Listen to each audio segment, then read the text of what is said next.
ये कहानी है एक राजकुमार की, जिसकी जान एक चुड़ैल से उसके पालतू नेवले ने बचाई थी। वीरगढ़ राज्य के राजा सत्यवान बहुत पराक्रमी राजा थे। वे भगवान शिव के बहुत बड़े भक्त थे।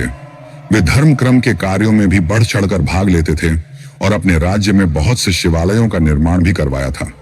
भगवान शिव की कृपा से उनकी पत्नी रानी कौशल्या के 3 संतानें हुई, जिनमें बड़ा बेटा अर्जुन, छोटा बेटा विक्रम, उससे छोटी बेटी सौम्या थी।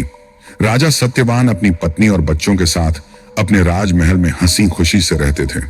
उनके राज्य में भी कोई दुखी नहीं था। प्रजा भी राजा का बहुत मान सम्मान करती थी। धीरे धीरे राजकुमार बड़े होने लगे। वे शस्त्र और शास्त्र की विद्या लेने के लिए पास के आश्रम में ऋषि कपूरी के पास जाने लगे। ऋषि कपूरी उनके राजगुरु भी थे। वो शस्त्र और शास्त्र का बहुत अच्छा ज्ञान रखते थे। सदियों से उनके पूर्वज राज परिवार को शिक्षा और दीक्षा देने का काम करते आए हैं। राजकुमारों की शिक्षा पूरी हो चुकी थी। राजकुमार अर्जुन के राज्य अभिषेक की खबर राज्य में फैल चुकी थी। राजा सत्यवान को वैसे तो अर्जुन की काबिलियत पर पूरा भरोसा था, क्योंकि ऋषि कपूरी ने उन्हें बताया था कि राजकुमार अर्जुन ने शस्त्र और शास्त्र की हर परीक्षा को अच्छे से पास किया है। परंतु राजा सत्यवान का मन अभी भी कुछ विचलित था। वो चाहते थे राजकुमार अर्जुन जब तक एक युद्ध नहीं लड़ लेते तब तक उसे राजा बनाना सही नहीं है, क्योंकि उनकी सोच थी कि पुस्तिकीय ज्ञान से ज्यादा प्रायोगिक ज्ञान महत्व रखता है। राजा ने अपना मन पक्का करके राजकुमार अर्जुन को एक सेना की टुकड़ी के साथ वीरगढ़ के जंगलों में छुपे डाकुओं को पकड़कर लाने के लिए भेजा। राजा ने कहा, जंगल में एक पटेला नाम का डाकू काफी दिनों से आतंक मचा रहा है।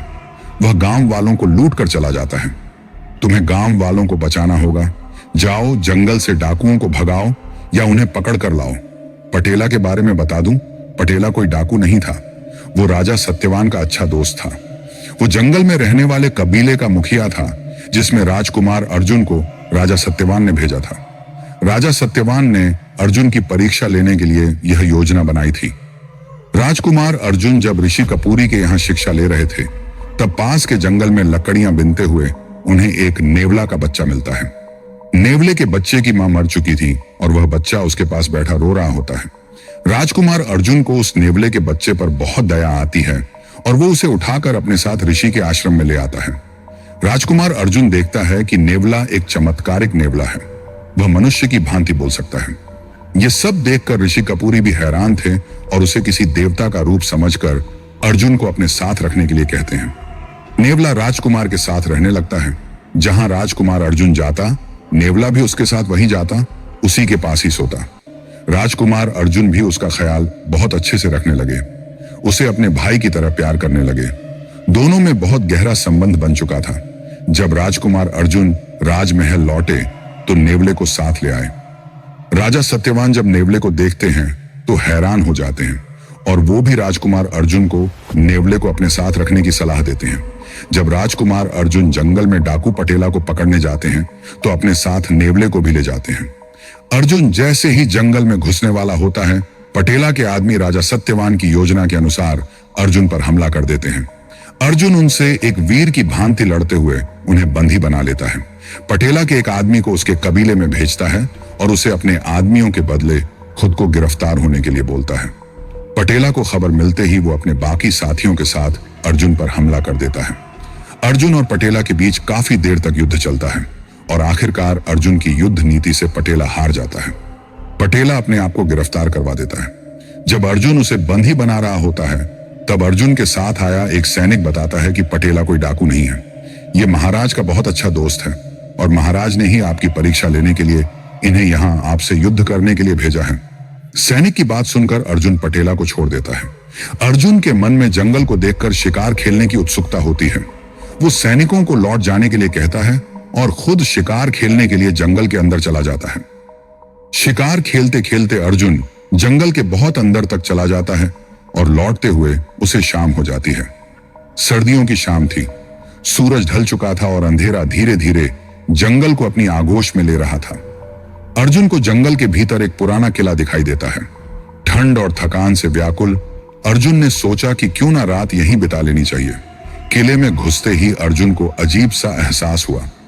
दीवारों पर पुरानी तस्वीरें थीं, जिनमें कुछ चेहरों पर डरावनी मुस्कान थी। ठंडी हवा के झोंके उसके शरीर को कंपा रहे थे। तभी एक बुजुर्ग औरत वहां आई।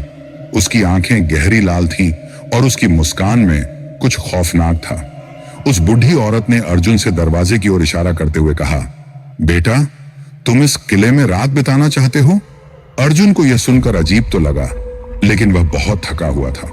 उसने सोचा कि यह उसकी शंका मात्र है और अर्जुन ने हां कर दी। अर्जुन एक कमरे में पहुंचता है।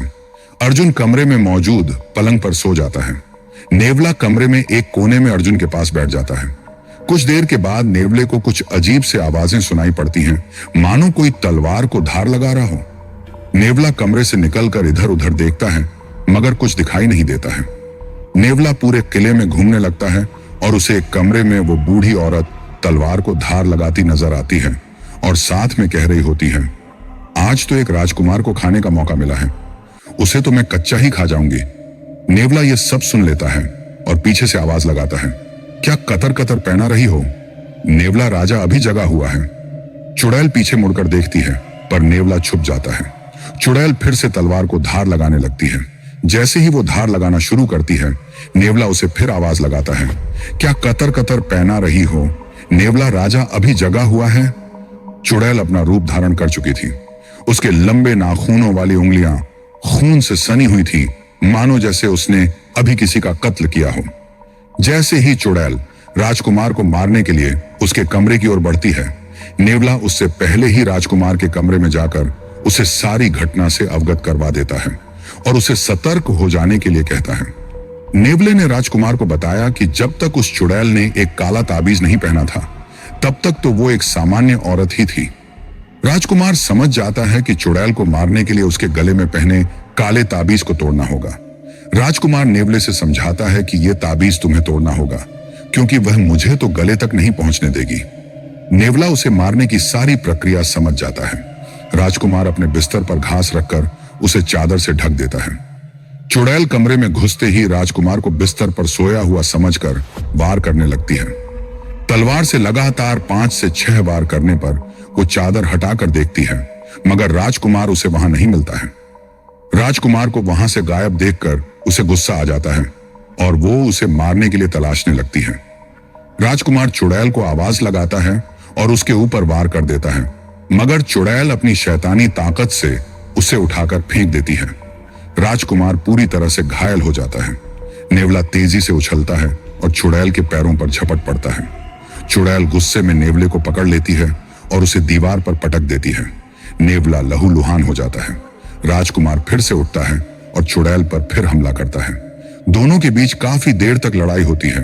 राजकुमार अपनी पूरी ताकत से उससे लड़ता है, मगर चुड़ैल की शैतानी शक्तियों के आगे वो कमजोर पड़ने लगता है। राजकुमार अर्जुन पूरी तरह से घायल हो जाता है। चुड़ैल अपनी शैतानी शक्तियों से उसे उठाकर एक पत्थर पर लेटा देती है। चुड़ैल जैसे ही अपनी तलवार उठाकर राजकुमार को काटने के लिए उसकी ओर चलती है, नेवला फिर से उछलता है और उसके गले में पहने हुए ताबीज को अपने तेज नुकीले दांतों से काट देता है। ताबीज टूटते ही चुड़ैल का शरीर जलने लगता है और देखते ही देखते वो राख में बदल जाती है। चुड़ैल के मरते ही पूरा किला जगमगा उठता है और एक आलीशान महल में बदल जाता है। जो औरत थोड़ी देर पहले एक चुड़ैल थी, वो एक बहुत सुंदर लड़की की आत्मा के रूप में आती है और राजकुमार व नेवले का धन्यवाद करती है। वो उन्हें बताती है कि उनकी वजह से उसे एक सदियों पहले मिले श्राप से मुक्ति मिली है।